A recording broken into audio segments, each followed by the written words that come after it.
How good are you at slowing down at pedestrian crossings? A Springfield resident says most drivers are pretty bad. Good evening. I'm Richardson. And I'm Brandy Smith. A KZI 9 News viewer posted on our Facebook page about an intersection near his home that's causing concerns. KZI 9 News reporter Na Nguyen is live there now with our top story at 5. Na?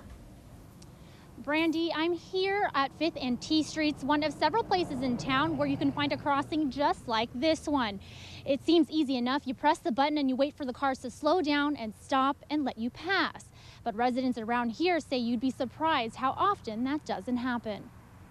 Wow! Stop! I've lived here for a few months. Just the few months I've lived here, I've heard people skidding to stops. I've heard people honking horns. Arin Flory lives right by this pedestrian crossing and says situations like this happen more often than he'd like. Last night I was working in my garage and I heard a thud sound and I wasn't sure what the heck it was, and so I walked out and looked and I saw a lady laying in the road. Flory has seen a lot of close calls, but it's incidents like this that he says really concern him. Warning light activated.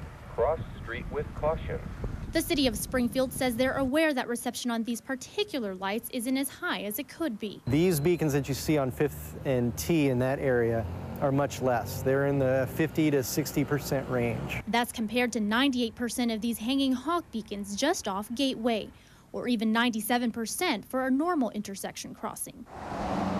While Springfield police didn't see too many reports for Flory's crossing, they agree that an upgrade would be beneficial. The old ones, I think, are duller lights. They're a duller light, and they're not so brilliant. They're slower flashing. They're not real crisp off and on. So I could see some advantages to replacing it. So why not change it? At that time, that was the good technology. The state-of-the-art technology was the old-style beacon that is there now. And just around that time, it started to change, but it was too late. You know, that project was already installed. The city says these things are on a long list of things the city needs and wants to fix, but it's a matter of money.